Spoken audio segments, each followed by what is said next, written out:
भन्छन् लोकेसन कहाँ दबाब प्रशस्त परेको छ क्रमशः हुन्छ अब अहिले हाम्रो वार्ता हुँदैछ छैन आजको दिन म बिहानै पनि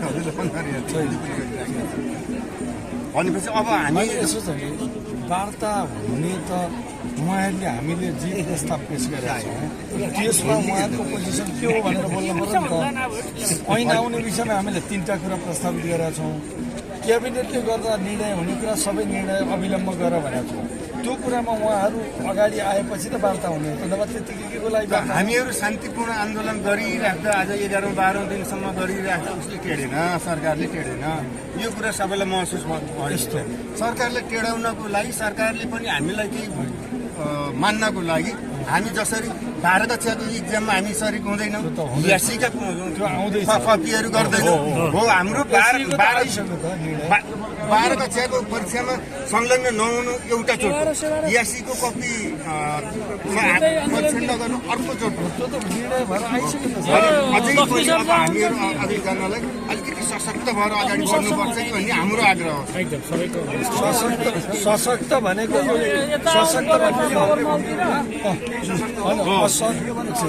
सशक्त भनेको उपस्थिति, बलियो उपस्थिति हो। तोडफोडले सशक्त हुँदैन। अस्ति 15 गते त्यहाँ 2 जनाको ज्यान गरेर आन्दोलन त्यत्तिकै डिफ्युज भएको हामीले देखेका छौँ। सिक्नुपर्छ। भारतको त्यत्रो ठुलो ब्रिटिस सरकार गान्धीको असहयोग आन्दोलनले सकिया हो होइन। हामी असहयोग चरणमा त गइरहेका छौँ। त्यसै जाँच नगर्ने भन्यौँ। अब 12 को परीक्षा रोक्ने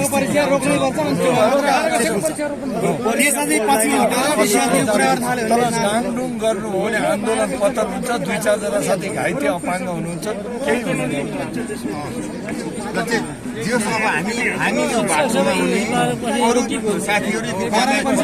तर एउटा कुरा के हो भने हामी हरेकले म यहाँ छु भने मेरो स्कुलका सबै शिक्षक यहाँ हुनु पर्यो नि।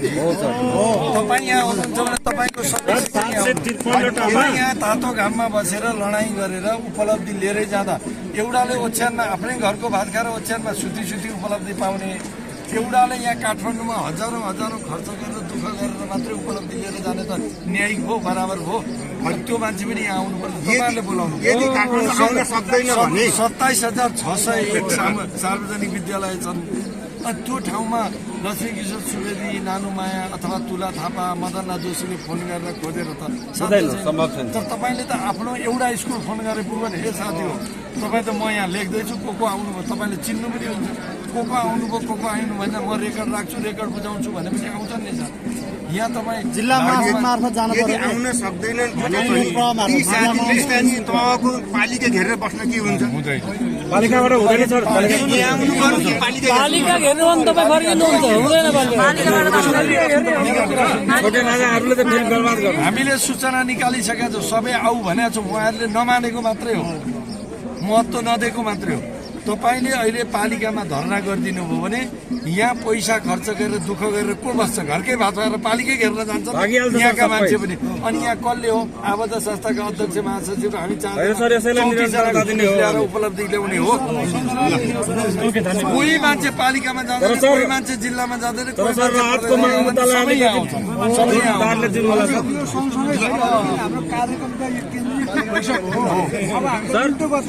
हाम्रो राहतको मागमुद्दालाई अलिकति जोरदारले हजुरले सबै मागमुद्दालाई हामीलाई विस्थापित गर्न नमिल्नु छ सर। सबै मुद्दालाई जोरदार हुन्छ। अहिले इन्डिभिजुअल मुद्दाको कुरा नगर्नु, पहिले आन्दोलन सफल पारौँ, ऐन ल्याउँ।